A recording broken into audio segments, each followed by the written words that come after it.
Right. What's going on, everybody? Welcome back to Big Guilty Cigar Podcast.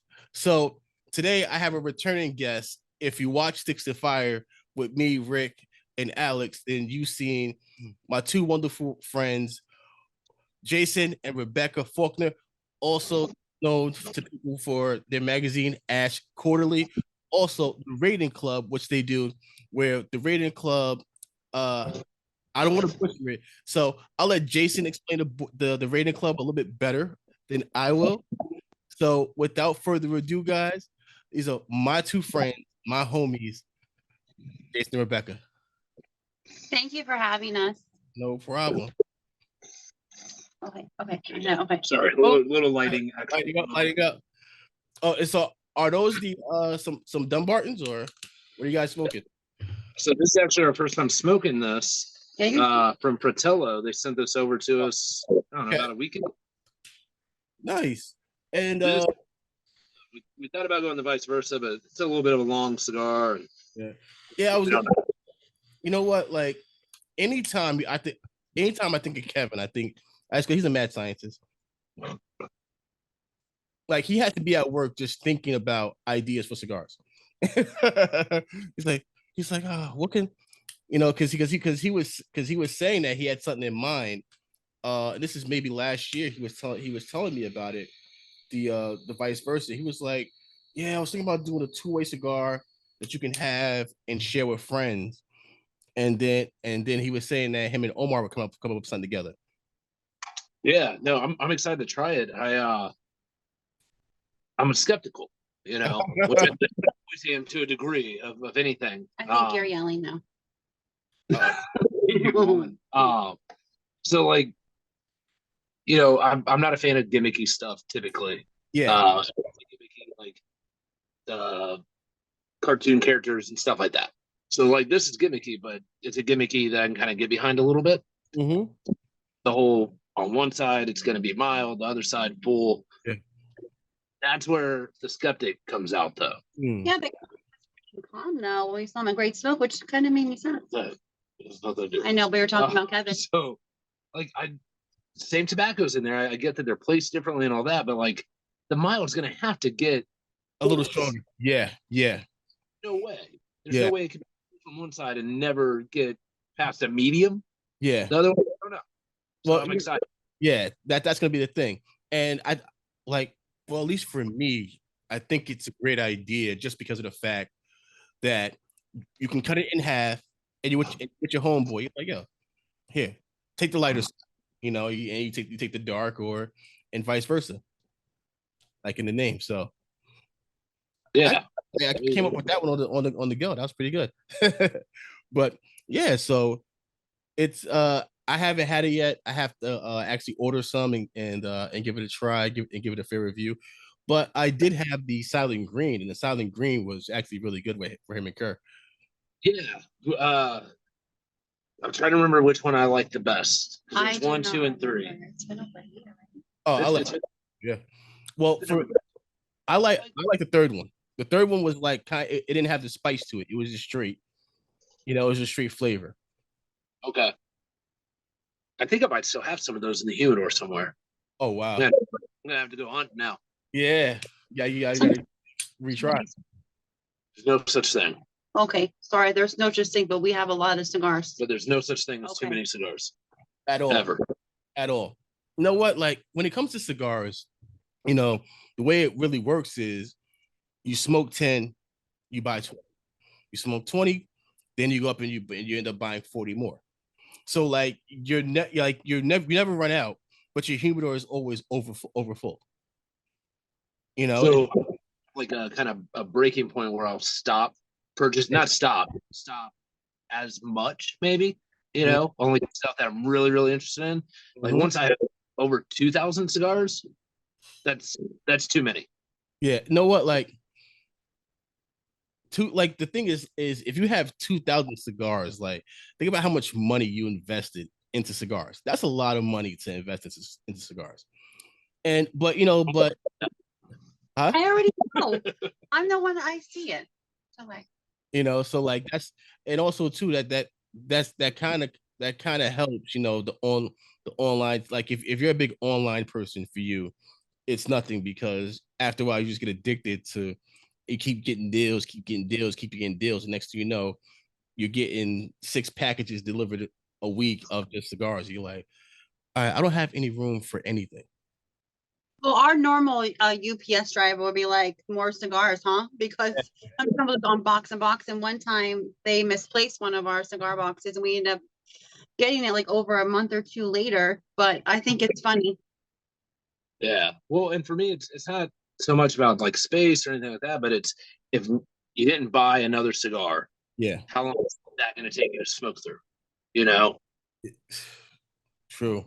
I mean, If I didn't have another cigar, oh man, like I would treat it like a woody, and smoke that cigar for like 6 hours, because it's my last cigar that I'm gonna have. have you ever? No, so I actually got challenged to do that in my cigar group. So I got challenged to do the woody. So now, because I made a bet against France versus Argentina for the World Cup final, and France ended up losing. So there was like, oh, so your punishment is you have to smoke a woody. And I'm like, oh my god, like, because it has to be torture, because it gets so bland that you're just like, Next day, I'd feel like, if yeah. you're going to smoke a cigar for that long, maybe. I mean, I wonder what the time frame on that would be. Oh, it has to be anywhere from 5 to 8 hours. Anywhere from 5 to 8. I think it's what 22 inches by 100 inch. Yep. No, it wasn't quite 2 feet. I don't know. I sometimes, when he's not looking, I cut it down and pretend I smoked What? over there. Sometimes now everyone knows my secret. Sometimes I'm like, I just want to be done with this. We can't go in the house till you finish. I'm like, okay, I'm gonna clip it, light it, clip it. Okay. I think Look how much. is that it gets bitter after a while.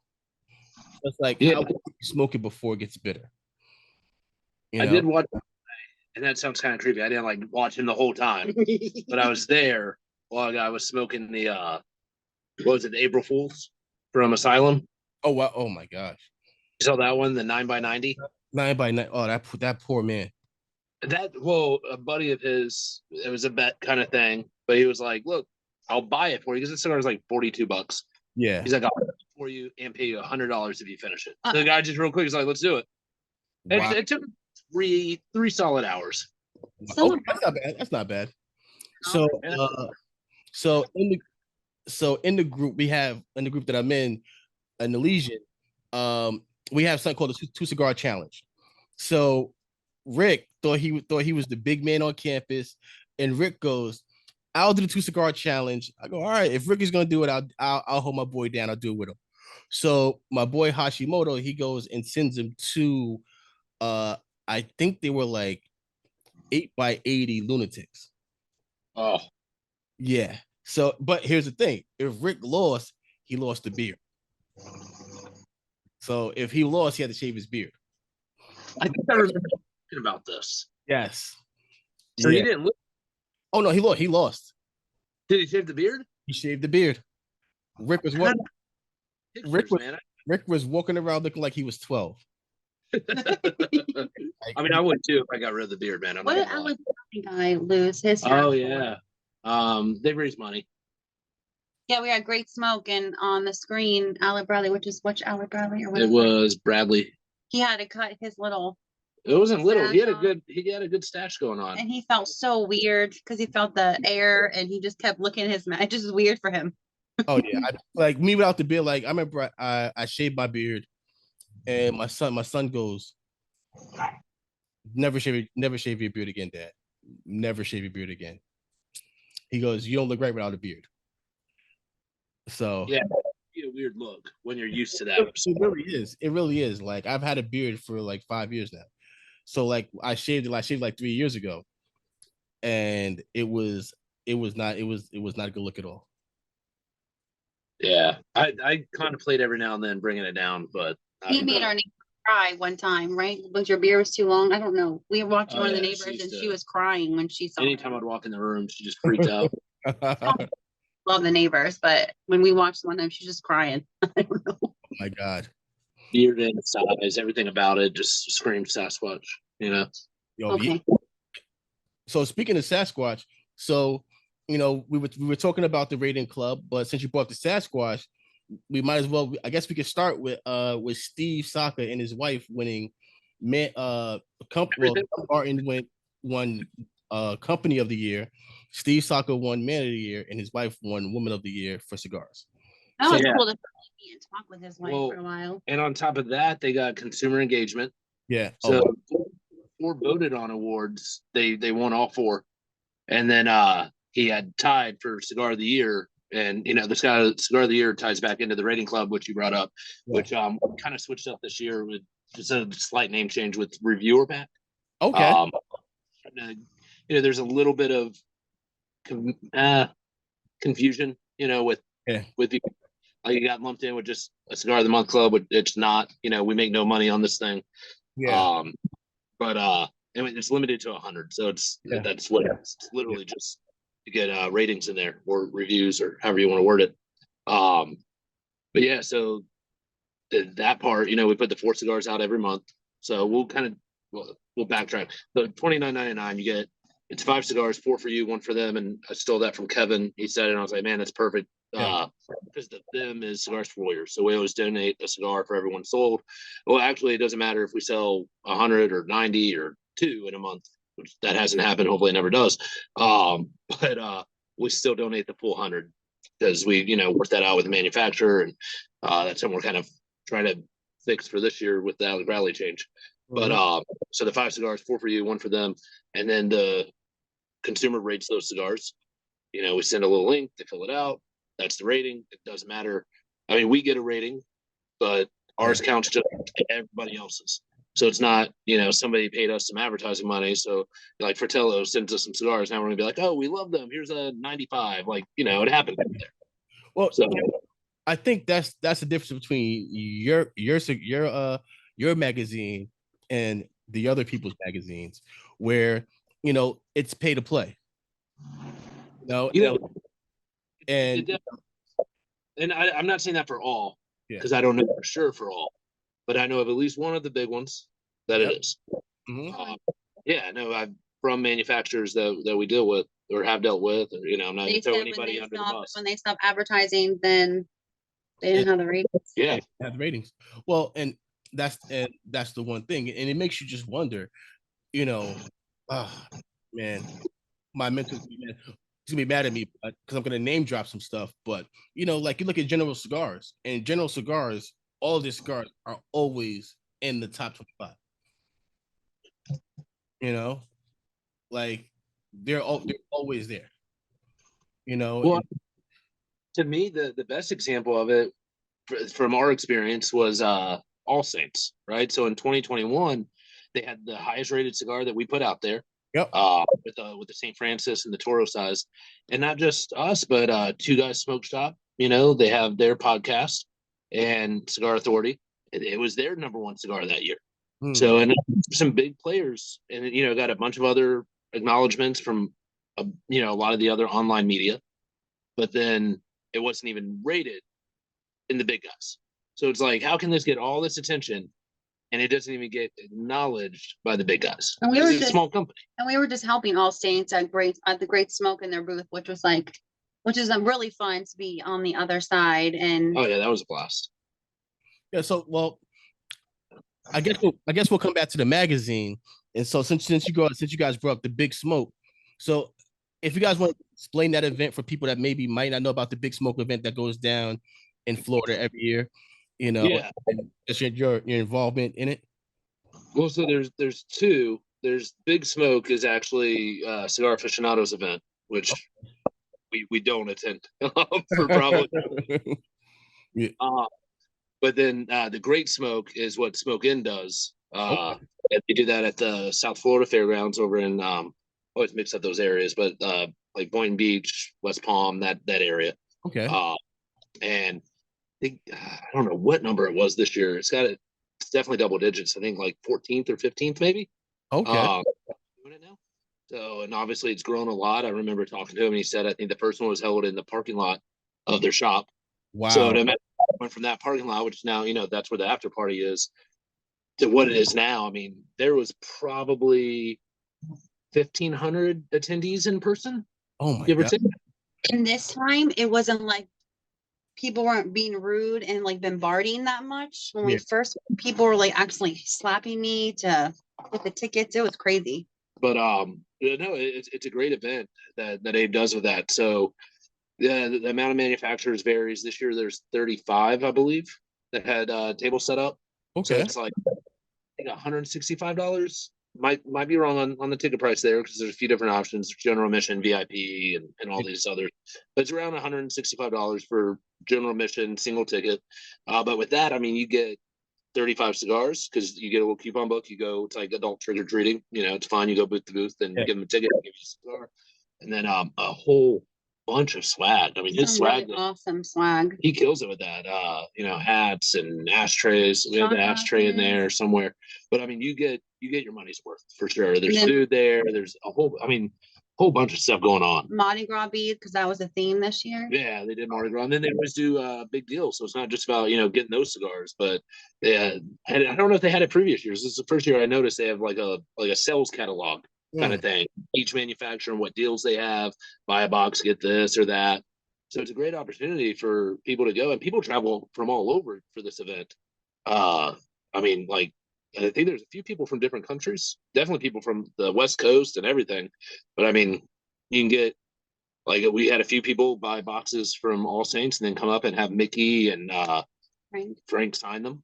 I mean, that was, and they have some of the bigger guys there too. Pedro was there. We got to hang out with him a little bit. I mean, obviously everyone was working, but Nish was there.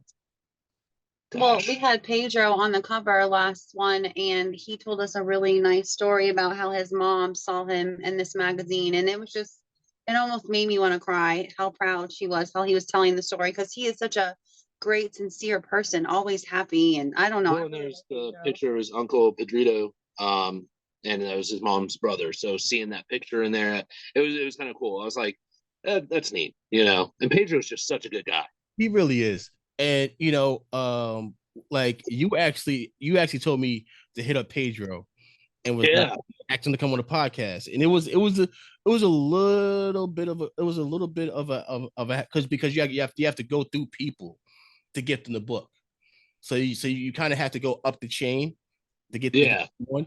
But I was able to get him on, and we had him for 2 hours, and the whole time, he would talk about Drew Estate, but the whole time we want to know about Pedro. Like, like everybody knows your Drew Estate stuff, but we want to know you.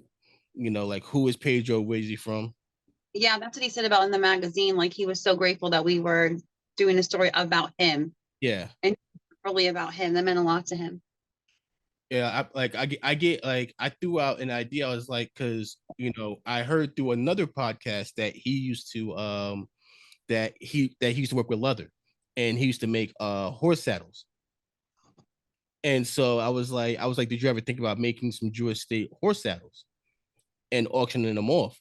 And he was like, that's not a bad idea. And I was like, yo, you can make 3. I mean, come on. Yeah. Which is going to be in November now. Thank goodness. It's not. I know, but that's not announced yet, man. Oops. Well, I think the good thing is that like it was like muted, so we couldn't hear you. Nice. Good. Quick secrets there for a second. Yeah. That's all right. Hey, listen, it's on a podcast. Sometimes some stuff might just come out. On a side note, man, this cigar is fantastic. It's my first time with it. Nice. Ash is yeah, I mean, I don't know if you can put that ash. Yeah. I haven't had one. Kevin told me to reach out to him to have him on, and I get so nervous when I'm asking people to come on the show because I'm so scared of hearing no, because like I don't have the numbers. Like on Sticks and Fire, it's a lot easier because we had over 1,000 subscribers, and we were climbing. And now I started my own podcast channel now. So now I'm like below 50 right now. So right now I'm just working my way up. You guys are actually my first guests that I've got on my podcast from the cigar industry. So before you guys, I had my boy Tony on, and then I had two people on who were whiskey experts. My one of my boy Block and Josh Jones, and it was it was like a whiskey class. Like I wanted to just sit there and just literally take notes the whole time. That's You know? awesome. Yeah. So and so I wouldn't worry though about reaching out to Omar, man. He's a really nice guy. okay, yeah. I mean, the only thing I don't like about him is he makes me look small, and I don't really like that. Whoa, whoa. How did he make you look small? Dude, Omar's a giant, man. Is that when we went? Yeah. She hates, like, and we're at the trade show and we're talking to Omar, like, she can't stand in between us. Yeah. She's just like, So this. my tippy toe. It's like, what are you guys staying up there? So if you guys don't know, Jason is 6'6". Yeah. So for Omar to be bigger than Jason, he's like a mountain. Yeah. I don't know. He's a big dude. No, there's this really nice guy that comes in executive and he's a pilot and he's taller than Jason. And he's like, I just can't like him. Yeah. But he's so nice just because he's taller than him. And we're like, how? It's petty, and I know that. But, like, sometimes I'm like, my height, that's all I got going. So, what do I have? My son is the same way. So my son's he's like 6'1" right now. He's like, I'm like, yo, if you stretch, you'll get like 3 more inches. You'll be like 6'4". He goes, no, I don't want to grow no more. He goes, I'm good where I'm at. I don't want to have to bend down to get through places. He goes, it's already bad enough going on planes. Oh yeah, it's awful. Yeah, we've had some nice fun stories to Vegas with. Oh yeah. Like you have to make sure you get the extra long seats. Oh my gosh. No, what is the seat that we asked for? Emergency row. Yeah, well, it's the best. No, that didn't work out the one time because the armrest didn't go up, and I pressed the button. He's like, "Is there a problem?" I'm like, "He can't even sit down." Yeah. Like I couldn't even get in the seat, and like I'm a big dude, but I'm not that big. I don't think. We'll have to buy 2 tickets for you. Yeah, like I'm not buying 2 plane tickets. I'm not that. Yeah. But I'm not small. But I'm like, I know a lot of people with significantly bigger booties than mine. They fit in that. Yeah. Come on. It's kind of it's really crazy. Like I feel so bad for you big guys, man. I'm average. I'm like 5'8", so like, I can pretty much fit into everything. So we'll go to like Fun Spot America with the girls, and he's like, I can't ride this. So we used to go to SeaWorld, and they have this seat out there so you can see what it looks like before you get on. He's like, nope, no to this, no to that.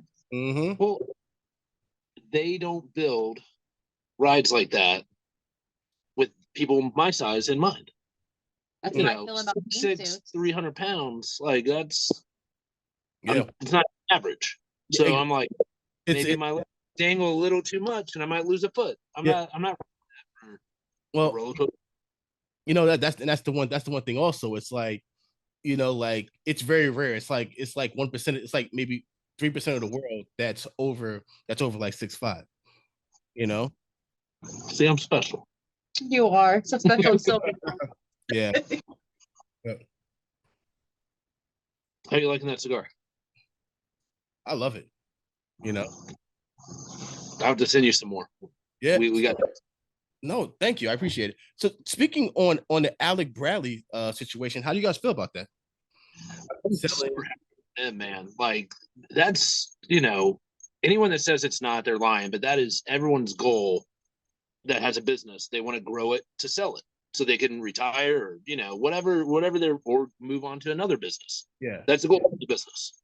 Unless you have I guess generational, you could do that, but what was it, 72.5 million or something like that? So dude, that's.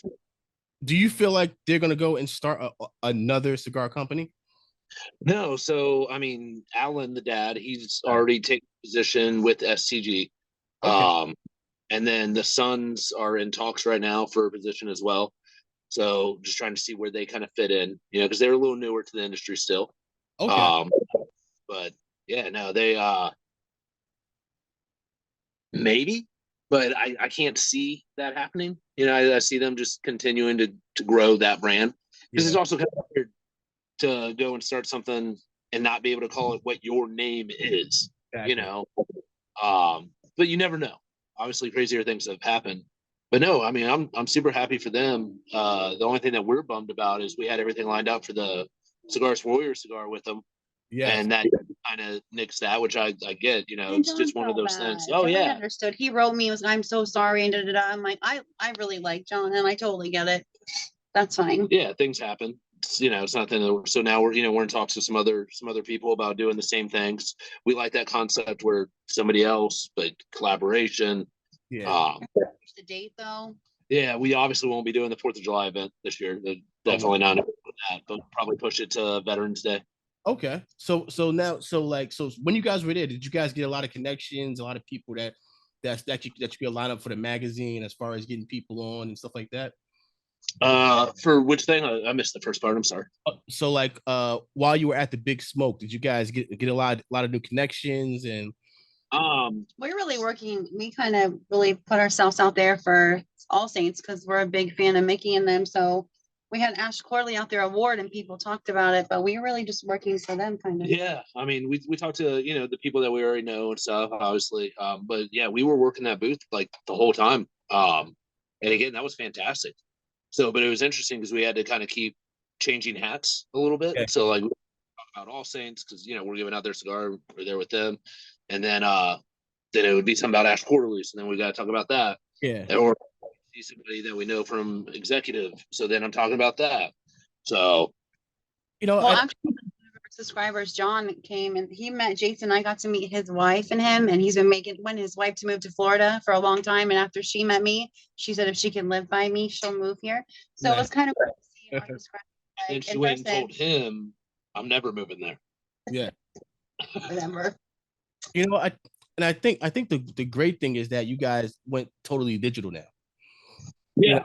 So, and it saves you guys a lot of time and a lot of print. And now you guys can just upload and people just go right there, say, all right, go to the website, download it from the website, and you get right there. Yeah. And we're working on a QR code program for lounges. We're in talks with somebody about that right now, another collaborative kind of thing. And we still do a small bit of print. So we always want some copies. Yeah. The concept is we're always going to try to get whoever's on the cover to sign some copies to do some cool stuff with that. And then anyone that advertises, obviously, and then we always keep some at executive. Just, I'm there. So those magazines of ours run out at executive. Oh yeah, that's one thing. So there's another magazine that we carry there that isn't ours. It's one of the big ones. I'm not gonna knock them. Anyone that goes there will know which one it is. Yeah. But yeah, their copies are always still there. I'm ended up throwing them away, after 6 months. Exactly. Yeah. I love it. Yeah. And the one thing too is that you guys also still have the partnership with McAuliffe, where McAuliffe gets like a feature there every month. Oh yeah, they definitely they sponsor the Ladies of the Leaf section, which is fantastic. We love them. They've been huge partners. Oh, and it's great to see Amanda at the Great Smoke. Yeah, we got to see them there. Yeah. So that was nice. And Dan is they're super nice. I mean, they both are, but he is just they're great people, and their cigars are fantastic. So I don't know. I know you've had them. I think you mentioned a few. So I've had two. They're very hard to get up here. So they're hard to get up here. I'm trying to get Casa Cuevas up here. Oh my gosh. It's another one I love. Yeah, like Lewis is amazing. So I spoke to Lewis and I'm like, Lewis, like one of my friends, Hashimoto, he kind of texted Lewis and said, hey, my friend wants to talk to you about getting you guys up in the Northeast. He has a cigar shop that he really wants to get you guys into. And he was like, do you mind if I give you his number? And Lewis like, no, go ahead. And me and Lewis spoke for about 5 minutes because he was busy. And we spoke. I said, listen, like I really would love to get you guys into the shop up here. Because the shop I go to, Sanjay Smoke Shop up here, Sanj, he just moves stuff. He just move. He just, and you can't beat his prices up here. You can't beat the lounge because the lounge is more. It's a real connoisseur lounge. Yeah. So when you go there, you're going there for the experience. There's no loud music playing. Everybody there is great conversation, chill vibes, and it's all about the tobacco. Actually, so do you guys know you guys ever see the channel Should I Smoke This? I have heard of it. So Rob from Should I Smoke This? He's always in the shop. So me and Rob are always in the shop together having a cigar. I didn't see him today, but normally if I'm there, he's there, and we'll sit and talk cigars, talk music. So Nice. yeah. So I'm working diligently. Well, working diligently to get Casa Cuevas up here because I just love their story. I love you know a family business. And it couldn't happen to more amazing people, and I love the fact that and because I'm thinking about I'm like Alec Alec is actually able to actually go up and his footprint into the business because he actually blended the Sangre Nueva for them. Have you had that one? Yes, I have. Dude, I that cigar. That was my favorite. I don't think you had. That was my favorite cigar at PCA last year. Yeah, Hands down. yeah. So for me, my favorite Casa Cueva cigar is the Patrimonio. That's my baby.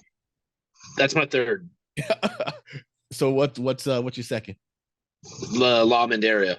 Uh, The hammer. Yeah, so Lewis gave me a surprise. He goes, give me your address. And so like I get everything shipped to my job, and they're like, oh, you got a package here. And Lewis sent me a box of the Lamandalias, the Maduros. I was like, holy shit. It packs a punch, man. It That does. is a fantastic cigar. I smoked one a few nights ago, but that box is staying there. Like they're like those are gonna be smoked maybe one every 6 to 8 months, maybe. Like you Have know, you got your coworkers to smoke cigars because they see you get them delivered to your job? oh, so coworkers, not really, more friends and family. So I've got more friends and family than coworkers to smoke cigars. But they all know they call me the cigar guy at my job. There you go. Because they're like, oh, every week you're getting different cigars. They're like, what do you get out of it? I'm like, it's relaxing, You actually, conversation with your like family and friends. exactly. Question on that Sangre Nueve. Did they talk to you about that one much? You Um, know, so Alec actually came on to the Legions live stream and he was talking about it. So Lewis wasn't there. Lewis was there, but he wanted Alec to really do all of the stepping up, man, big time. It's fantastic. so Alec was really there, and he was talking about it and talking about the blending product. I mean, the blending process, and how he came up with the thought of putting KFC in that cigar. So But not too much, but right amount. yeah. So that's what I was gonna ask because when they gave it to me, man, and this always terrifies me, right? Like absolutely terrifies me. They're like, there's some tobacco in there that we didn't disclose in the blend Yeah. because they had and they're like, we want to see if you could figure out what it is. And I'm like, shit, man, like I'm not a blender, I'm not a cigar maker. Like Yeah. I'm not gonna sit there and be like, oh, this is no, like I'm gonna be caught that I don't know what I'm doing. That's what goes through my mind. And so I was smoking it, and I was getting that like the tiniest hint of that fire cure, right? Hmm? So I text Lewis, and I'm like, is it Kentucky fire cured? And I said it like knowing that he's gonna be like, no, why the hell would we do that? He was like, only 3% of that damn blend is Kentucky Fire Cured tobacco. To hear this. I was proud, man. I was proud of myself. Oh my God. I was terrified for the longest time. I'm like I didn't smoke that cigar for probably about a month after the trade show. I was just sitting there looking at it. I was like, as soon as I smoke this, everything's over. They're gonna know that I don't know anything, and all that. So I got lucky on that. I think it's just because I'm from Kentucky, you know. You could sense it. But that was a damn good cigar. It really is. It was like it's my second. Actually, honestly, like I really love the Maduro Reserva. Yeah. I like that one a lot. Um, the Habano. I love like it's not it. There is nothing really that they haven't that they came out with that I don't enjoy. So, I really love the Habano. I love the Reserva. The Patrick are that's those are like my those and the one thing that got me with the patrimonial was when I first got them.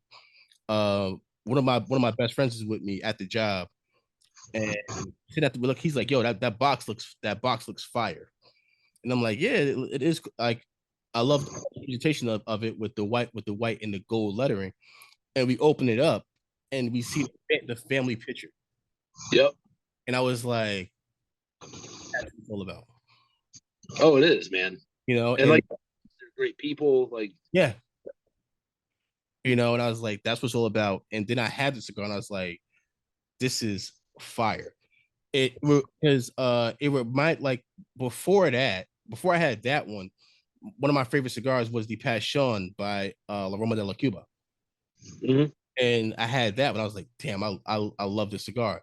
And I had that and I was like, this is the Passion on steroids. Because it's like it's so much better than it. So, but I'm hoping that I can make that happen and I can get Casa Cuevas up here and I can get a Casa Cuevas stick and a lot more people's hands. Oh yeah. I think it's one of those. Once people try it, they're gonna love it, man. Yeah, exactly. So and actually in September, I'm actually going to Miami to meet Lewis because the Legion is going down to meet. The Legion's going down. We're going to go down and have a meet down in Miami. Nice. Yeah, so while we're down there, we're going to be meeting with Lewis. We're going to be meeting with EP Carrillo, and we're going to be meeting with Espinosa Cigars. How long are you coming down for? We're gonna be down. Well, some people are staying for 5 days. Some people are staying for 4. I'm gonna be in Miami for 4 days, from Thursday to Sunday. Nice. Well, we have to eventually see you because you were just down here with your dad and son, and I'm just like, oh my gosh, I hate that. We can never just. And I have family in Orlando, so I have to make that happen. Have you thought about going to the trade show? Which one? PCA. PCA. If I get, not really, because if I do go there, it'll be more for media, because I'll be there trying to get interviews with people. Yeah. So, if I can, like, normally, one of my friends, Mike, he goes every year. So if he goes, and it's kind of hard because it's in July. Yeah. And I have my sons during the summer. So Gotcha. it's kind of hard. So if anything, I'll probably shoot for TPE. Okay. Did you see the date change for PCA for next year? No. Moving it to March. Oh, really? Even better. Yeah. But you know what? But it's kind of interesting and weird just because of the fact that it's in March. So it's like TPE is in February, and then right after that is PCA. Yeah. It's definitely a competitive move. Yeah. You know. Money out of people's pockets, like Yeah. 1 month after the other, though. What I'm hoping to see is, I mean, TPE, I don't know their contract on, the spot in Vegas. Typically, you'll sign a few years for that. Yeah. But ideally, they would move to the East Coast, Florida or wherever. Florida obviously makes the most sense because if you're going to have 2 trade shows in general, but especially back to back, yes, do opposite coast. And you know what? And where I think TPE would be great at is Texas. There's a lot of cigar smokers in Texas, and everybody can fly into Dallas Fort Worth. Yeah. I don't know the details, but I know that wasn't on the map for PCA. I know they did like a survey. Yeah. They were looking at New Orleans. Really? Was, Interesting. I mean, to us, I'd be happy about that. But the downside to that is there's no hotel that can host it. You got the industry all spread out, and that's honestly one of the better parts of the trade show is after the show, just in the lounge, in the casinos, hanging out and chatting with people. Well, and I think that's the biggest thing about being in Vegas is that you can smoke in the hotels. Yep. You know, and you're able, like, after the event, you're able to wind down, have a few drinks with people, you know, and you just never know who you're gonna bump into while you're. We go to, there's no space. Like, you have to go early to really get a seat. Yeah. And I wouldn't mind a change of scenery because Vegas has some interesting looking women, like women wearing stilettos and pushing strollers, and then people drunk on a scooter doing like little spins, whatever. And you're just well, you know, Vegas is wild. Vegas is wild. But you know, if they can find a way to find something maybe off the strip, it might not be bad. Yeah, the thing with the shows, for both shows and whatever they do with them, they're not going to make everyone happy. Exactly. Like, someone's going to complain. Someone's going to say, well, I like being on the strip, or I like Vegas, or I'd rather be here. Yeah. Something, man. That's one thing to make everyone happy. You know, and the one thing I feel about these when you're at these events, if you're not in the industry and you're just a regular fan and you're just going there to meet people, you know, I feel like it's too different, because at TPE you're kind of going there to make connections and saying, you know, all right, well, if you're a shop owner, it's great because you can actually make deals and get people, and you know, get cigars that you haven't tried yet and get contracts, you know, for your brick and mortar. Yeah. And, you know, the thing is, it's not meant for just fans or consumers. Like, there's people are there to do business. Even, you know, when we're there as media, like, we're pretty standoffish when people are there doing business, because I know that manufacturer is there to make money. Exactly. You know, yeah, they need to talk to media and stuff as well. But like, I will never, like, we were at PCA this last time chatting with Rick Rodriguez. You know, because he had just we had an appointment set and everything, and you know, he had just launched West Tampa, all that. You know, so he kept getting pulled away, and you know, he was super apologetic. But we're like, no, you're doing business. Exactly. Like real 5 minutes with him because people kept coming up there, but we understood we didn't want to be up in their faces, and there's some people in the media that didn't even get like Matt Boop's information. Some of that's kind of crazy. Oh yeah, that's one thing that, you know, like, on one hand, I think they need to be stricter with who they give media passes. Yeah, and this is some of the people there. Like she's saying, there was a guy, and I think it was TPE for this one, but he was trying to interview Matt Booth and was asking him, "Oh, do you have like a lounge, or what do you do?" And then he's like, "I'm so glad that I did all this 10 years work for this." Yeah, you know, like, and it's just like, how do you not know Matt Booth? Yeah, like, it doesn't make sense.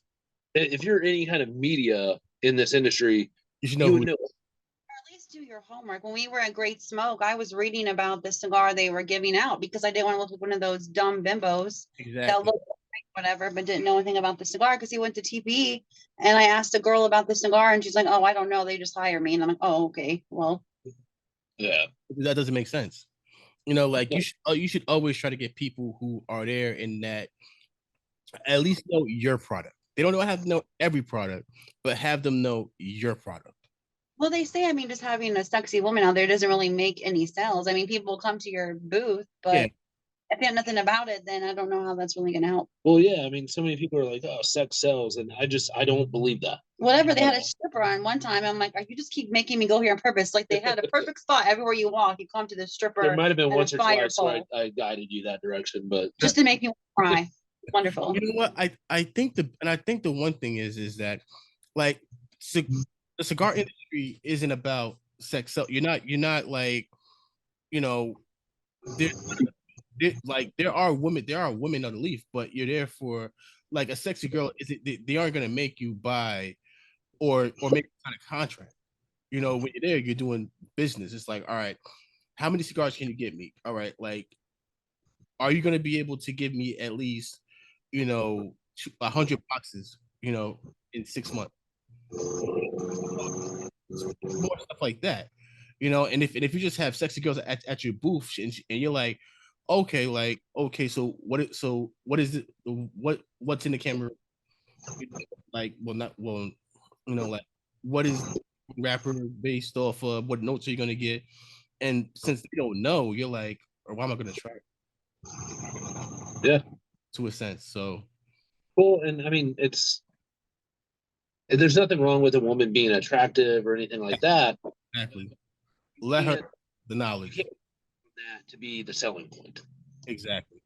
And then that's where I start thinking, like, if you're doing that, then that says more about your cigars than anything else. Well, there's some older women on social media. I actually sent them a picture that are like a lot older, and they're wearing like lingerie, or they'll show like their stilettos with their underwear on it, and then the woman is like 60 years old, and I'm like, holy smack.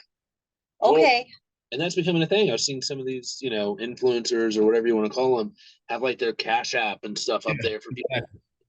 And I'm like, yeah. Or here's my Amazon list of lingerie. If you buy it for me, I'll wear it. And it's like, holy cow. I don't get what that has to do with cigars. Especially when they're married and have kids. I'm just like, that's nuts. It's two different worlds. Yeah.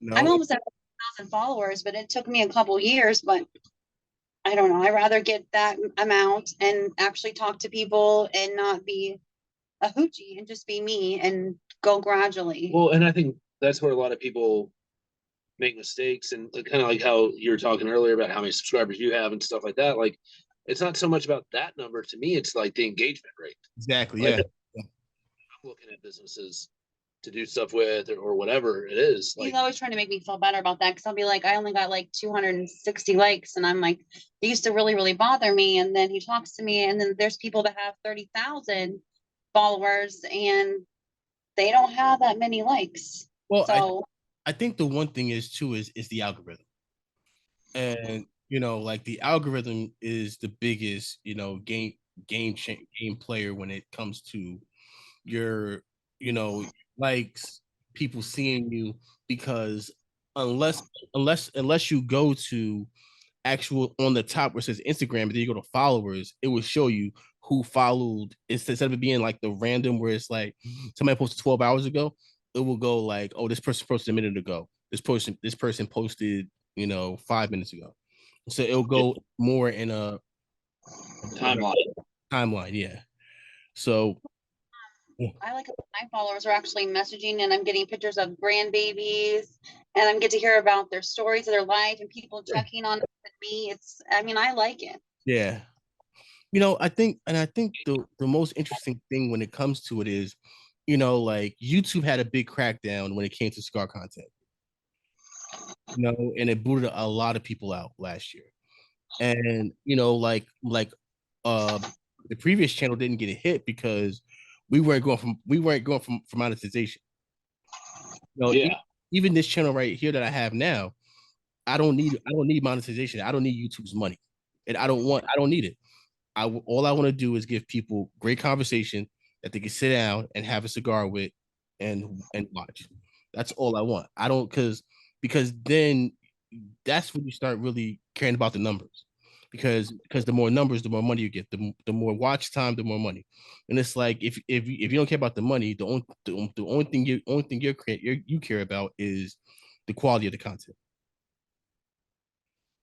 And that's always been my thinking when it came to this was, if money comes, money will come. But like, you just have to focus on having amazing guests and have an amazing conversation with the guests, so people can really get engaged and also fall in love with your guests. That's the most important thing.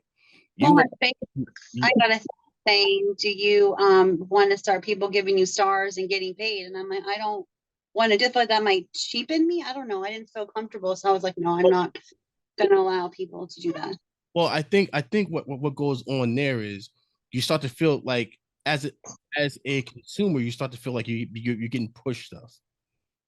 You know, like you feel like they're always pushing a cigar on you, or they're pushing a cutter on you, and it's like, damn, like I don't want to go up and keep seeing, oh well, this cigar, oh well, this was brought to you by this cigar, and if you go to this, you get 15% off, or if you go here and then every week you're hearing the same thing, and it's in the middle of the conversation.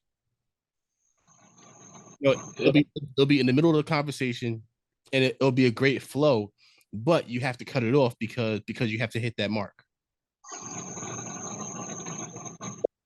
That's the one thing that I really don't want. I like, if anything, I would rather do, if I do get any advertisement, I would rather just do it at the end of the show. Like, people can stay around for the extra 5 minutes to see all the ads or stuff or advertisement. But like when it's time for the show, you don't want your guests to get out of rhythm. Because you want it free flowing. Well, and you can get lumped into like, oh, I can't talk about these guys because this guy's a, like, no, I'm with you. It becomes tricky when you do that. Well, you know what? Here's the thing, man. I had no idea that it was so much beef in the cigar game when it comes to like manufacturers shit like more drama in this industry than I would have ever expected. Exactly. It's hilarious.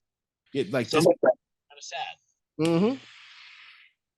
Space for everyone. Why can't we just support each other? Exactly. It's like, oh, this company doesn't like this guy, or this, or this blender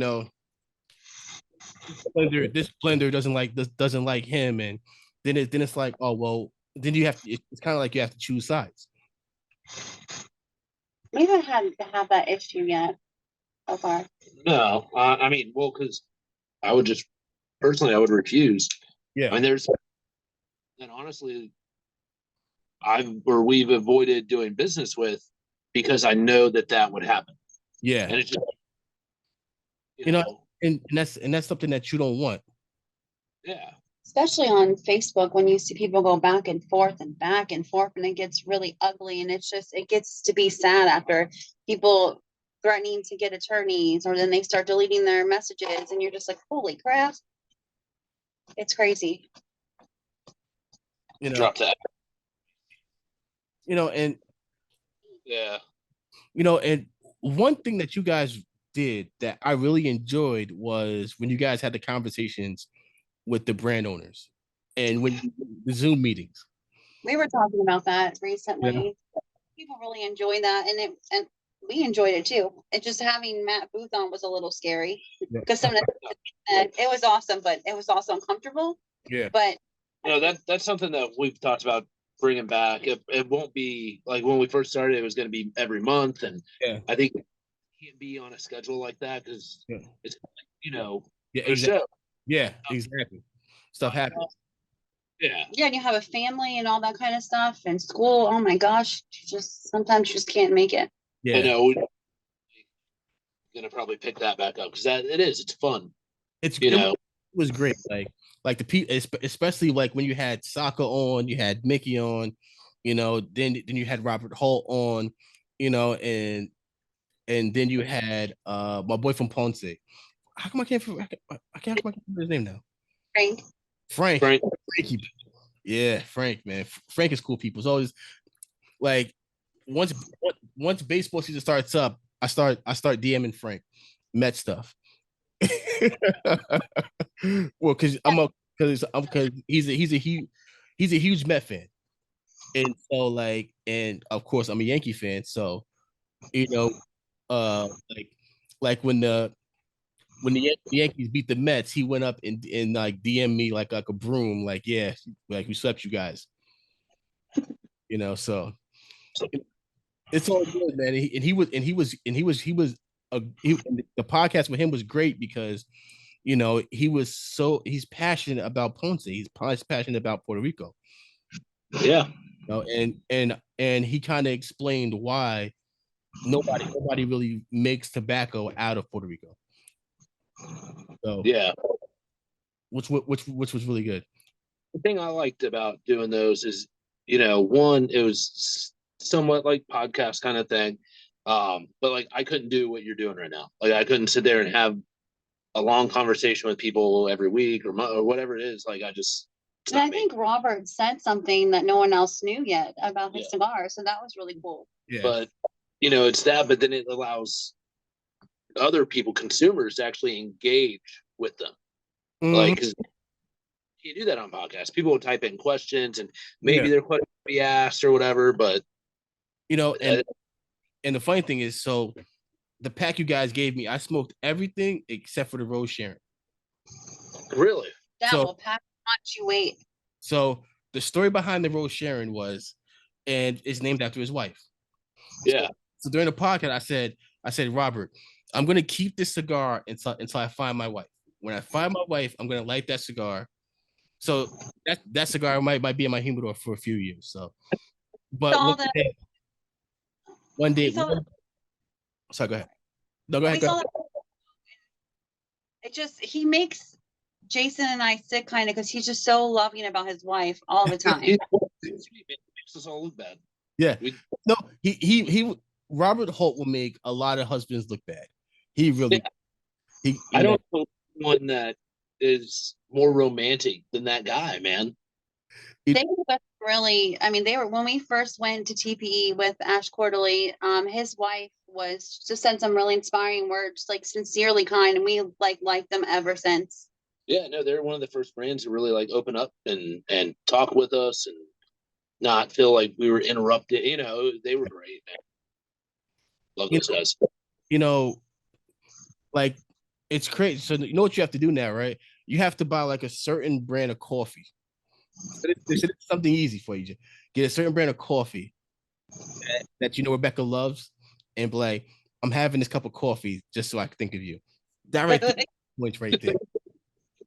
Yeah. Jack with me sometime, which is nice. It could be a nice person. Yeah. But but at the same time too, they're also apart. So, because he's always on the road. So, you gotta let that person know you miss them because you're on the road, you're not with them. So, absence makes the heart grow fonder. Exactly. Jason's thinking right. He's like, well, Orlando has a football game in Dallas coming up. I might do a road trip to that XFL game. So I bought season tickets here for it. Yeah. So I've been to 3 games now. Yeah, there's 2 home games left. You won't take the kids anymore, though. No. I mean, they somewhat enjoyed it, but it's hot, man, down here. And like I got a little burned on this last one. But man, Orlando is rough. Yeah, they have a single game. Yeah. Honestly, like their quarterback is Paxton Lynch, so it's like, what do you expect? That guy. Him out with like the other, like they're not giving any of their quarterbacks a chance to actually gel with the team and develop any kind of like system. Yeah, like, but and the coach down there is what's his name? It's Hines Ward, right? Because Orlando rocks the Bumblebee jerseys, right? It's not Hines. I got a little into it, a little too much though. That's gonna drive me crazy. That's why you have a phone. Yeah. I'll look it up now. Yeah, that's gonna drive me insane, man. Oh my gosh. And the he's looking. Yeah, I'm looking now. You're like, oh my god, you're gonna hit yourself once you hear the name. Terrell Buckley? Yes. There we go. Woo. Yep. Yeah. He was actually a good player. It's just kind of surprising that, that team. That doesn't always translate to good coach, And then Orlando's the Dragons, right? No, they're the Guardians. Okay. I'm pretty sure the mascot's a lion. It's kind of hard to tell. Yeah. I guess they're going in with the whole like Orlando City soccer You know, they've got that team going. What's the team they were playing when I went? You went Seattle last time. Roughnecks? I don't know, but when they got the football, they rubbed it in our faces, and I wanted to throw my soda at them. But it was a $5 soda or $6 soda. I'm like, no, I'm not. But She won't watch football ever. Like, even the Super Bowl, she won't get into. But in person, at that, man, she was in it. Nice. It's like, oh, what do you do? I was getting so upset, and the guy way behind us was screaming. They're all on the other side. They can't even hear you. I'm thinking, you just shut up. People are getting so aggravated. Well, the season tickets weren't expensive at all, man. I think it was like, so we're on the 30-yard line because I don't like the 50. Yeah, it doesn't make sense. You know what? The best seats are like behind the goalposts. See, I don't have good eyes, man. I can't see that far. So I like around the 30.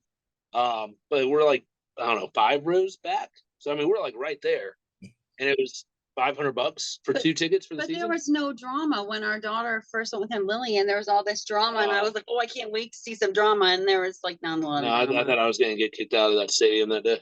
Really? Well, there's some fans for the other team. I guess they knew a player on the team, and they were just obnoxious, you know. Someone was vaping by our daughter. Yeah, they kept vaping and blowing smoke like right in her face. And how they sneak that in? That doesn't make sense because nobody ever goes to a football game. Like, at least an NFL game. You know, nobody goes to an NFL game and is there vaping at an NFL game. So I don't understand how they were able to get in with a vape. Chat points aren't that thorough. Yeah. They're just so happy to get fans in, but if they keep losing, I mean, we even left early. At a certain point, people start just leaving. Well, not too early, like fourth quarter when you know it's done, just be traffic. Exactly. But there's been less attendees each game, you know, so. Which I don't mind because if I have to use the bathroom, I don't have to like walk over like 50 different people. Yeah. Oh, no, we're right. Yeah, so. You're good. Well, you know, and you know, fun. Yeah, and that's the thing. It's like you're bringing football to all these cities that don't have football teams, except for Dallas. So every other team doesn't have a team. So, like, DC has a team, but in Dallas, St. Louis doesn't have a football team no more. Orlando doesn't have a football team. I don't. What else they had? Yeah, I don't think Seattle has a team anymore. But San Antonio, they have San Antonio, and this is gonna kill me. Yeah, so, they got San Antonio, Houston, Dallas. Yes. Yep. Yeah. Doesn't have one now. Oh, who doesn't? New York doesn't, do they? No, not no more. Because you know it's too hard to get to the games. Nobody wants to go to. If it's not the Giants or the Jets, like nobody like it's hard to get people to the games in Rutgers, and that's the closest team we have in the city. Yeah. No, we were working on doing like an article with Orlando Guardians before the season started up. You know, because there's the whole rating with cigars and sports and all that. Yeah. After they haven't won a game, they're kind of like, let's hold off on that. I'm like, damn it, guys, like just win a game. Exactly. It seems like we're winning now, and then like not too long, like, oh no, like they beat us a lot now. So bad. Well, you know, and here's the funny thing: Paxton Lynch was a first round. He was a first round quarterback. You know, and he's a big guy. He's like your height, Jason. And and the guy he just can't read the defense for his life. There was another guy on their team. He was like Speedy Gonzalez, though. Yeah. He was. Oh, but he was probably like 5'5". He was stretching. His belly was showing no one else's, but he was like falling butt. Yeah. I forget who that was. But some of he was fantastic. The referees made me mad sometimes. I'm like, I was like, I'm gonna punch this referee if you say, oh my, it was rough for me. That's awesome that you guys like enjoy it, you know. I mean, you know. Well, with our oldest went last weekend, and they came home really early. I got rid of our youngest daughter with a friend for hours. So I'm like, I'm in a deep clean. I have the house to myself, and then surprise. They came home like 3 hours early. Yeah. It was hot. Yeah. It's like, you know what might work, some bucket hats. bring an umbrella. Keep people up behind it. Yeah, I wouldn't be that guy with the umbrella. Yeah. You want the pretty rainbow umbrella hat? No. Like, yeah, you got to get something to keep the sun off you, because if not, you're gonna be toasted. Well, this weekend will be night, and the first time I went, it was nighttime, and it was so much nicer. I'm sure. Oh yeah. Well, ESPN is really pushing it. Like, they're really pushing it hard. It's hard. So we'll see what happens. I mean, USFL is coming back here in a few weeks. Oh, so nice. There'll be, yeah. You know what? XFL merging at some point. Yeah. What's really crazy is just the fact that it's with sports and cigars. Like, yeah, when the playoffs come around, after a victory, you always see an athlete with a cigar. Yep. After a big win, they pull out the cigar. And it's funny how, like, the NFL is kind of like scared to kind of jump on that bandwagon. Yeah. I mean, I guess you always got to worry if they get behind it. It's the whole advertising thing. Some people won't advertise if they're promoting any kind of tobacco. Yeah. So that's the reason. Like, the most infamous photos ever is like Jordan holding the trophy, like, after he won, and he had the cigar in his mouth. Yeah. And then, like, LeBron James, when he won, he had an undercrown shade picture, and you can, and everybody knows what an undercrown looks like. So you're like, oh shit, LeBron is smoking an undercrown. Then the next year, Giannis, he had some Romeo by Julietas. So then, when the Braves won, the Braves had Padrones. There's so many other things people can worry about if anyone is smoking a cigar or whatever. Life is crazy out there right now. Who gives a shit what people are doing if they're happy? So here's a fun one. So in Alabama, Tennessee, it's called the cigar game. The winning team lights up the cigar. So, like, when it's like 5 minutes left in, like, the fourth quarter, it's just a haze of smoke because the whole stadium is smoking a cigar. Oh, that's awesome. That's really cool. Cigars bring people together. It really does. And I've met so many people that I never would have met if it wasn't for cigars. And you meet people from all different walks of life. Like, you'll have a carpenter and a doctor sitting there having a cigar, and honestly, they won't even bring up job professions.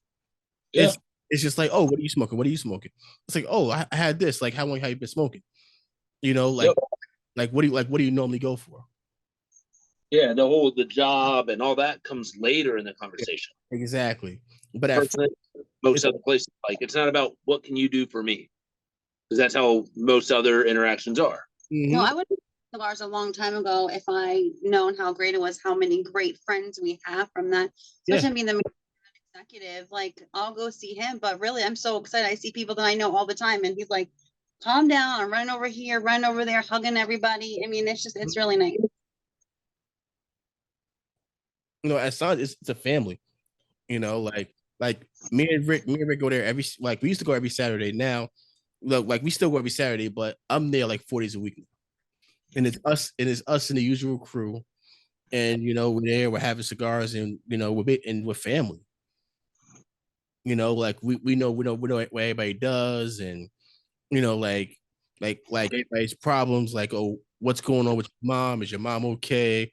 How the kids, because after a while, people go, they go from just a person that you see at the cigar lounge to, like, nah, that's actually, like, somebody that I care about, because I've been smoking with them for 3 years. This is not just a cigar relationship no more. It's actually a friendship. Yeah, I worry about your mom all the time. So, like, yeah, we do. Like, she hit me up and say, "How's your mom?" And my mom is a pain in the butt. I love her to death, but she's a pain. She don't listen to nobody. She does her thing. She does like I'll call her, and I'm like, where you at? I'm outside. Why are you outside? What are you doing? Like you're not supposed to do anything stressful. Oh, well, I'm doing this. You can't do stressful stuff because she had a second stroke. Oh man. Yeah, so and of course, like she's not giving up like the stuff that she's supposed to give up. So she still smokes cigarettes. She's still doing what she used to do, and it's like you have to want to do this just to be around for us, because one thing that I realized in my family is that a lot of people aren't making it to 65 on my mom's side. On my dad's side, a lot of people are in the 80s, like 80s, 90s. Uh, and on my mom's side, everybody's around like 65 and then gone. Well, I think the cigarette thing. I don't know if we ever talked about this, but my mom, like she smoked cigarettes all her life, Yeah. and then she ended up having lung cancer and metastasized to the brain. Like it was really bad. We had her for the last few months here at the house, but I mean, even she went from diagnosis to then probably a little over 4 years. So I mean, she fought, man. Like she made it through. We didn't think it was bad. Yeah. It was lung cancer. Typically, that It's you got hard. a year. Yeah. Like it goes quick. So I mean, even in the last 3 months she was here, she was still fighting to go outside and smoke cigarettes all the time. Or to say, yeah. Like it's then when I not then, but like during that whole time, I realized like, oh, this is like a real addiction. Yeah. Yeah, she would like Cheerios every day because she wanted to have that money when she was living in Kentucky. When she would eat that, and then when she came here, making her BLTs and all that kind of stuff. Yeah, I like. She would go without other things to get her like Diet Coke thing, and she would never do generic, man. Like she was like so anti. We finally got her on. Yeah, well, because she needed money for cigarettes. So, well, no, it wasn't only that. Like she could look, Rebecca. I finished all my soda because she would pop it open, drink it. And then, well, then that's not that, whatever. She said it's not cold enough anymore. And I'm like, but you just had 3 sips. So then she's like, I finished it. And I was like, you go, girl. But it is. And I think especially like when you've been doing it that long, you're at that age, especially people that have like health concerns and, they're going to know that they might not have a lot of time left. They're like, going to enjoy it. And then that enjoyment, man. And it was really tough because I went through that. I was like, this is killing you. And you're not stopping. Like you could stop and maybe have 6 more months with your kids and your grandkids, and it's something to process. But it was not. I had my Yahtzee buddy. We played Yahtzee, War, Rummy. That's all we did was play games, stay up, and I would just make a bunch of junk food. And that's and all you can try to do is make them as comfortable as possible. Absolutely. You just try to make them as comfortable as possible, and it'll be 6 years. Coming up in October 26th. Yeah. Doesn't make any sense. Yeah. And you know what the thing is, I think the one thing I'm gonna miss the most is my mom she'll call to check in. She goes in rotation. So she'll go from me to my other brother and she just goes in rotation. It's hard because he has got great milestones going on, and I can imagine that you can't just call your mom and tell her the good news. And yeah, those are things, right? Because it's those little conversations. Yeah, it's the little. Something happens and you want to have that conversation. Exactly. Yeah, but we had family afterwards, so that's a bummer.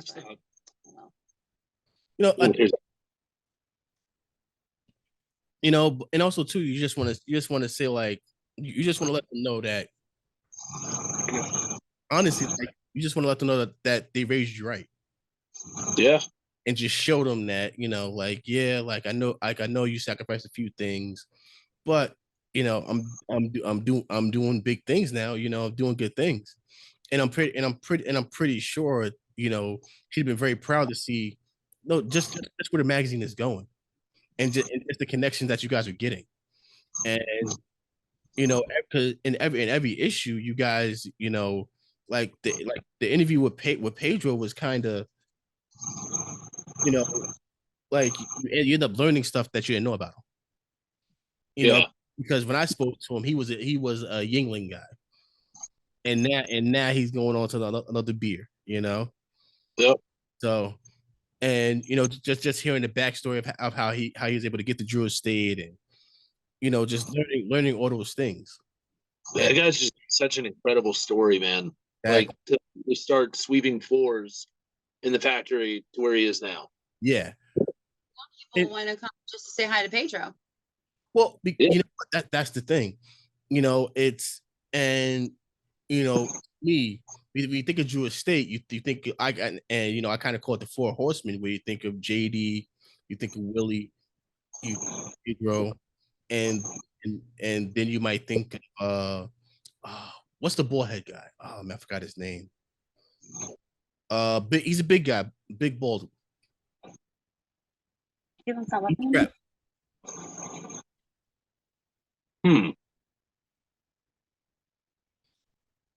It's gonna kill me, but it's whatever.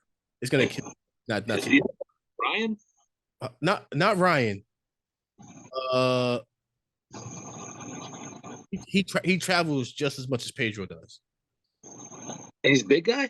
But yeah, bald head guy. Oh, that's gonna drive me crazy. Yeah. You know, but like when you think of Jewish state, you think about those key figures that never left, because you understand too, like Saka was with Jewish state for a little bit. Then, you know, Nick Marilla was with Jewish state for a little bit, and you think about all of these great blenders that came out of Jewish state. Yeah. Well, the fact that Pedro came from humble beginning and still stays humble as big as he got, it's pretty impressive. Yeah. You know, and you know what? And sometimes he's always in a good mood, and it's kind of like, how do you keep that energy? You know, like be able to give that energy. I don't think he has kids. Yeah, that too. Say that, but have kids. I mean, there's a whole nother stress level. Yeah, but I think it's partly when you grow up like he did with not a lot. You know, you appreciate things more. Yeah. So he's worked for everything that he has, so he appreciates it, and it kind of keeps you more grounded, I think. You know, and you know, like I was known as the biggest Jewish State fanboy. You know, because like I was because I love the swag, and you know, one thing that I noticed that changed in this and what's going on is, you know, cigar prices are going up every 6 months on cigar. You know, and the one thing that I do worry about when it comes to Jewish state is I'm scared of them pricing themselves out of the market. I think they're probably factory smokes or Saka. Well, yeah, I mean, there's that, but I think they're in a unique position with how much they go through, so their volume helps them keep the price down. So I'm worried about like the smaller guys, you know, the boutiques. Like with cost, are they going to be able to continue? You know, these people that don't have a factory, where they make their cigar. You know, well, you say Steve Saka's boutique, but I mean, you wouldn't think that though. No, but I mean, look at him. Like his prices are up there. Mm-hmm. He knows it. He says it. Yeah, it's not cheap, but he's quality. Mm-hmm. No, but he takes even his wife is like, he takes so long when it comes to cigar, and you can tell with his cigars that he takes time. Any product he puts out there, everything into it. Yeah, and you know what the thing is that, and I think people love Steve's personality, because Steve's like, if you buy it, you buy it. If you don't, you don't. He grows on you. First, he's intimidating, but then he really grows on you, and you respect his honesty. At first, you're like, oh my God, I hate myself. But then when you get to know him, he's pretty cool. And his wife is really sweet. Talking to her a great smoke was just really, really neat. Well, I think people know Steve as just a wealth of knowledge that exactly not a lot of other people have. Yeah. And he's accessible. Yeah. Like, I don't know anyone that has that much knowledge that's that accessible. We hung out with him for like 5 to 6 hours a Hustler, and it was like you were just learning so much the whole time. I mean, anytime I get a chance to talk to him, I listen, because he's always coming out, man. That's it. You know, like I remember when you guys had him on, he was on for 5 hours. Like it was like me and two other guys there with Mickey, and those two were just really just ping-ponging off each other. Oh yeah. I went to bed with them, but apparently Mickey got really drunk, whatever it was. Yeah. Oh yeah. Oh man, that was a pretty. Towards the end, it was a pretty, because Mickey was roasted towards the end. He was done, man, and it was funny. Like I think he texted you the next day. He's like, "Was I that bad? Or what did I do?" He texted me that the first thing in the morning. That was great.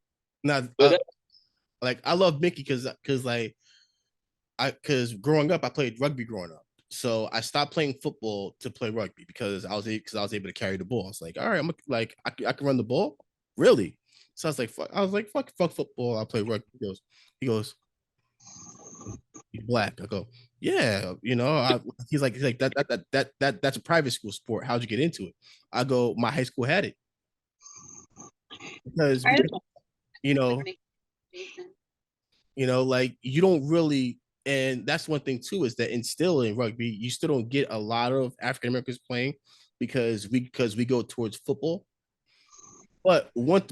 And the problem also is we end up playing after football and we end up playing too late, so we don't get the basics down. Gotcha.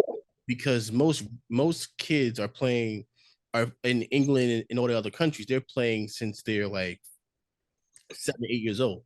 It's like football over here. And so you learn the little things. And and unless your dad played rugby, you're not gonna. That makes sense. It's like wrestling. Like if your dad wrestled when you're like 3 years old, he's gonna be in there. Oh, I'm gonna get me a state champion. I'm gonna get a national champion. And you have him in there since he's like 3, 4 years old, and you're wrestling with him. And that's what these kids do that are at these big universities that wrestle. Like some of them start from high school and become very good, but you never hear about a guy that started in high school winning like the NCAA's or going on to actually like qualify for the Olympic team. It's all the kids that their dad wrestled and their uncle wrestled and their uncle had them in wrestling shoes since they were 3 years old. We think our youngest should wrestle because she's crazy and wild and she can typically handle pain very, very well. You know what thing so I had my son do Brazilian jiu-jitsu for a little while. And the girls in there. So the first 3 weeks they're crying. Every kid is in there crying the first 3 weeks. After the third week, it's a whole different. They turn into monsters. Like they just go after it, and it's the craziest thing because like they're little, so they already have the flexibility. So you see them there folded up like a pretzel, like looking for chokes, and you're like, that's insane. And then you have these girls who are able to hold their own. That's awesome. Yeah, so it's Brazilian Jiu-Jitsu is like I always recommend like parents throw your kid in there. And just and karate during the summer, really, because her and I bump heads, and every time summer comes around, I'm like, oh my god, how am I going to survive 3 months of this? mm-hmm. And she can handle a little bit more discipline, I think. Mm-hmm. Because it comes from someone else, she'll probably listen. People say, oh my god, your daughter's so nice, so helpful, blah blah blah. I'm like, I know what I get the same thing with my boys, and everybody and like everybody's like, oh my god, like he's the opposite of you. He's like he's extra talkative. He's awesome, and I'm like, like with me, he's not like that. With me, he's in his phone 95% of the time. Yeah.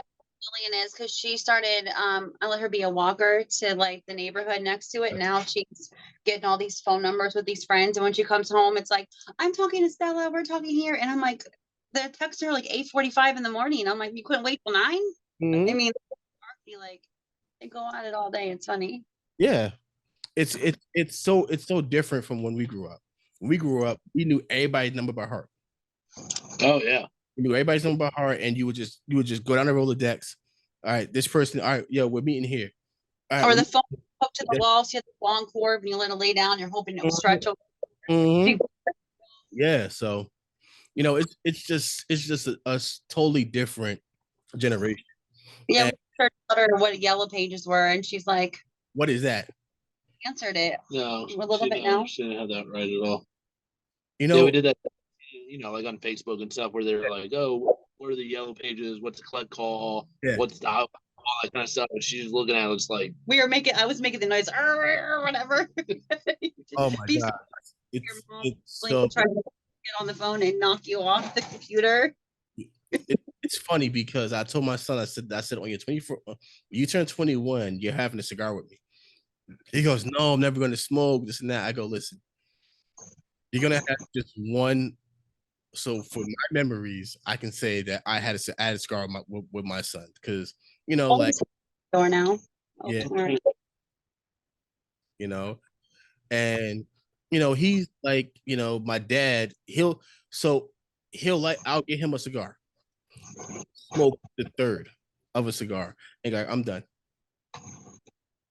So you're not giving him good cigars, are you?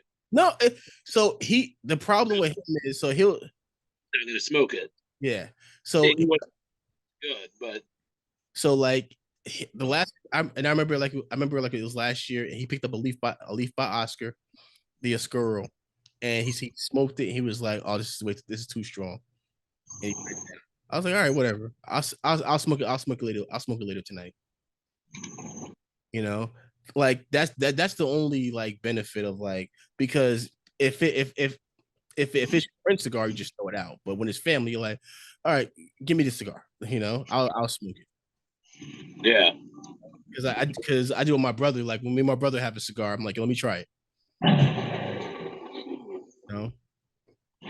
So, like I also feel like cigars, like I'm pretty like does your brother smoke, Jason?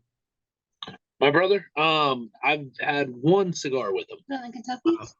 Cuba. Oh, yeah. Sorry, in Cuba. I thought you had one in Kentucky with them too. No, maybe there's two. Your mom's. Oh yeah, but it was tiny. I don't count that. Yeah, that wasn't a real cigar.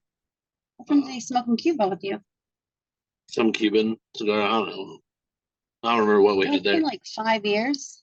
Yeah, it's been a little bit.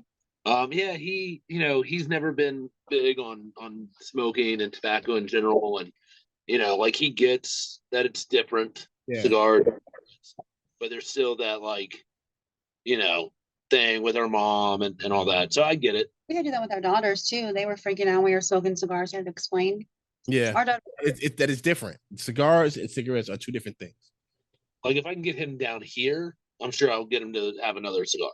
It'll be one of the, like every few years or something like that. Like he needs to smoke the Alec Bradley Ash Quarterly one we did. Yeah, exactly. Like he has to have that one, right? Yeah, it's only right. Like they made this specifically for me. You got to smoke it. Yeah. Like I do the same for him if he did that kind of stuff, I guess. I don't know. I wish your brother would come down here. I love hanging out with his brother. So being from Kentucky, so like, are you a big whiskey guy, Jason? More so like since then, because I grew up in Kentucky, but I left when I was like 18. So I was drinking. I'm not gonna say I didn't drink. Yeah. But good stuff first off at all. I don't know any 18-year-old or 7. I was young. I was probably like 40, let's be honest. You're not. Yeah, smoking stuff. Yeah. Yeah. Or you're not having someone buy you the good stuff. I guess you're not really buying it. Yeah. So and I never got to do like the Bourbon Trail or the tours and all that kind of stuff because I was a kid. Mm-hmm. So really, since then, and probably more so even in the last few years, I've gotten a little bit more into it. And then since doing the stuff with Executive now, done like barrel picks and stuff like that. Yeah. So we barrel pick it's called the Faulkenburg pick. Nice. Didn't choose that, like that just happened. That was a nice surprise from the owner of Executive. Like the bottles came in, I was like, oh damn, my name. It's pretty neat. Yeah, they spelled it wrong, but I'm used to that. Faulkenburg is kind of a messed up name. But getting to do stuff like that, anytime you can do something more interactive, within whether cigars, like if you go to an event, you get to see the process of the barn and the farm and all that, or like a whiskey tasting where you're going through barrel by barrel, and you get more into it. You get more passionate when you have knowledge behind it. Exactly. What fashions you make? Yeah, I'm becoming old fashioned. I'm just becoming older day by day. I'm like retirement age now. Old fashioned is my drink of choice. Yeah. That is my like I got the bitters in the kitchen, the simple syrup. Like I'm ready to go with my old fashions, man. So I'm gonna give you a trick that is so good with an old fashioned, man. So you just buy simple syrup? Yep. No, yeah. I just buy it, yeah. Instead of that, yeah, it's called turbinado sugar. It's like a raw cane sugar. It's kind of brown. Yeah. Parts that hot water and just make your own syrup. It's a demerara. Yeah. And brings out a little bit of molasses, and it just really pulls flavors out of that bourbon that so much better than simple syrup. So much better. Like night and day difference. Oh, I'm gonna do that tomorrow because I know at the bodega they sell like the big things of brown sugar. Yeah. So is the type of sugar. Okay. Oh, it's so good. Like almost every week I have to. Don't forget to get the list for executive. Yeah. so what do you what's in your collection right now when it comes to whiskey? What do you have at the house now?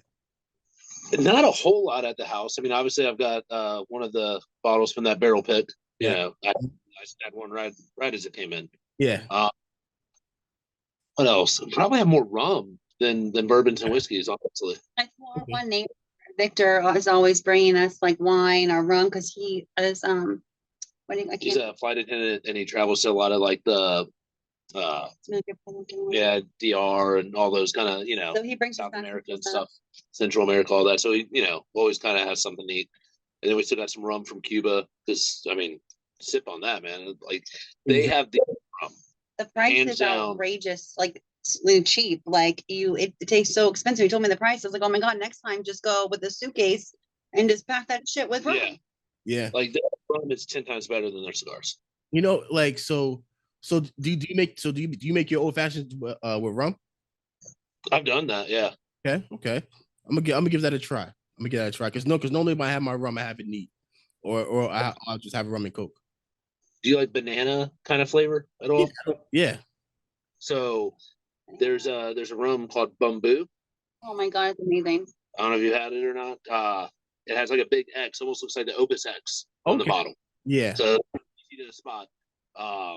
And they have like original, which is clear bottle, kind of red in color, and then like the black or the XO, which is like a spice, and then a cream. Do the regular, the clear bottle, where you can see it's got like this banana Foster's kind of thing going on. Ah, interesting. An old fashioned that and use chocolate bitters. It tastes like chocolate banana, like fudge pop. Like we used to have back in the day. Remember those? Yeah. Wow. That's crazy. It's delicious. So there's a few guys in Legion that are from Germany, and they have this. It's called Cigar rum.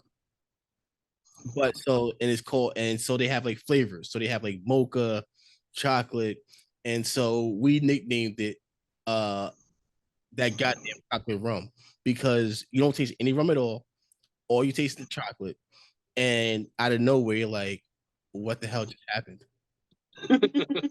Sneaks up on you. Yeah, because you're drinking it and you don't realize it. The next thing you know, you're like 2 cups in, you're like, oh, I'm starting to feel this now. Like, and for me, like I'm a big fan of like overproof stuff. Yeah. So I love the Penelope overproof cask strength, which is like 100 like 100 proof, and I'm like, that's what I have to have. Like everything has to be like overproofed, and I'm getting into like ryes now. I'm starting to. Like I'm not the biggest fan of ryes, but lately I've been trying some, and I'm like, that one's actually good. Yeah. So one of my friends, he had the we were at a bar in Soho, in the city, and he had the Frank Sinatra, Johnny Walker. Oh yeah. Yeah. And those are like super hard to find. They're hard to find, and in stores they're like 150. Some places will have them for 200, but it's supposed to be like a really smooth, flavorful like whiskey. How was it? Did you try it? I didn't have it. It was $41 a shot. I was like, oh yeah, that's up there. You want a friend? Yeah. So it's like so when you have that one friend that has a bottle of it, you want to be like, Hey, So, did you crack that open? my gosh. Yeah, Yeah, the barrel pick that we did was 136.3 proof. man. But it's Yeah. a sweetness on the lip that's shocking at that proof. Wow. It is. Remember, it's very smooth. For 136 proof, like you don't need many of those. Nah. Yeah. Nah. One or two the most. Yeah. Two the most. And you go. Only 30 bottles made. So like Really? yeah, it was a small barrel cask Yeah. strength. That's That it. that is pretty awesome. So Yes. I'm gonna say gone. Yeah. So you're like, that's just gonna stay right there for a while. Like I'll have like a little tad of it. I was actually worried when we found out that's going to be Faulkenburg, what other people are going to think that worked there. I was like, oh, great, this is going to start drama. But But it comes with territory, and jobs are like high schools anyway. So people are always going to have something to say. But Faulkenburg does sound kind of fancy, I guess, when you Yeah. it's a barrel. I don't know about fancy. Whatever. No, well, you know what? I would say this. You can always call it the Falcon. Yeah. Like, yo, let me get a bottle of the Falcon. There you go. Yeah. So that's barrel pick. Yeah, that sounds a lot nicer than Faulkenburg because Germans usually sound really angry. Well, and then when people start finding out that my family, originated in Germany, they're like, it starts to be in German, like, oh, you're speaking a Deutsch. And I'm like, no, man, like, I barely understood what you just said. Mm-hmm. Love schnitzel, though. Yeah, I do love German food. Mm-hmm. But I've never been there. Yeah. Like, yeah, so we're about 2 hours in, so I'm actually going to end it right here. Okay. But, so these guys are gonna be frequent guests, so don't worry about it. Jason and Rebecca are gonna be on again. Is there anything you guys want to give, like, as far as updates, as far as who you're gonna have on next quarterly magazine, and how you work that out yet? Yeah, well, so the next issue should actually be published within the next week digitally. So it might be on by the time this goes up, not sure. But if it's not, it's actually Alec Bradley is on the cover. Okay. So Ruben was the main interview in there. And it all happened before the SCG deal. So, funny timing on all that. But that's the next one. We're still working on that QR code program, which hopefully we have an announcement on that within the next few months. Same thing with the cigar for Cigars for Warriors. There's a lot of things almost ready to talk about, but nothing too exciting. Nothing set in stone yet.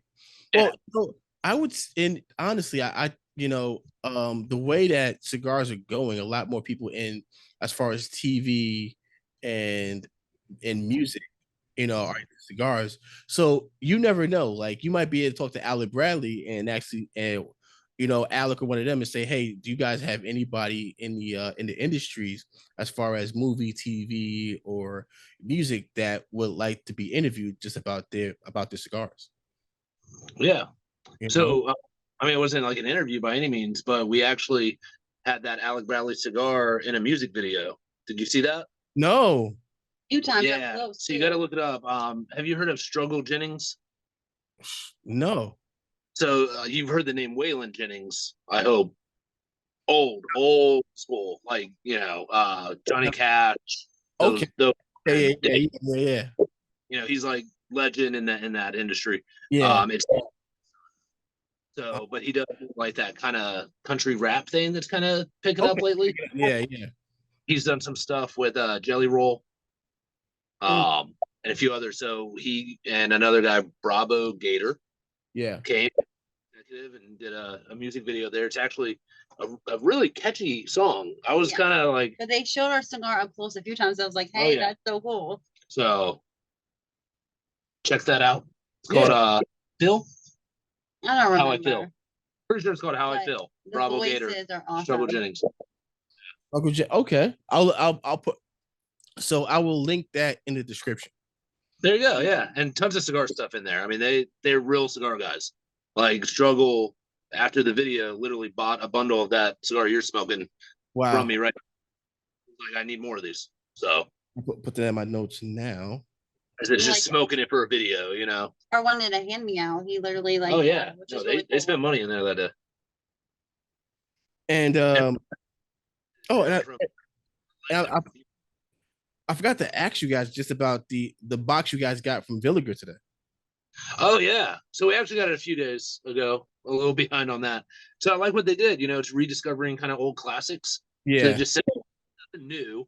Put a little travel case in there, man. They do a good job with their little patch list. They always. I mean, I'm always amazed of how present, like how they present it. Looks great presentation. Open the box, and you know they make some great cigars. I don't know if you've had much from them. I don't see them in a lot of lounges. No, actually have a Villiger sample pack. It was where so I have like 25 cigars from Villiger. Oh, nice. Perfect. Oh, 5% in there. That's kind of been my favorite that I've had from them. Okay. Yeah, I'm gonna smoke that. So guys, this is Jason and Rebecca. The link for their magazine is gonna be in the description. Check it out. I hope you enjoy it.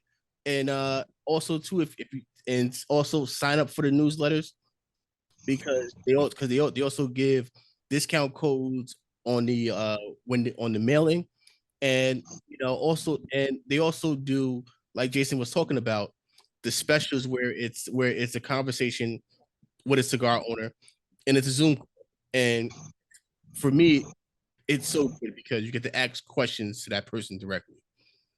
So all right, guys, you know the vibes already. So you know the vibes. Tell a friend to tell a friend. Big Guilty Cigars. Until next time, guys. Thank you, man. Thank you.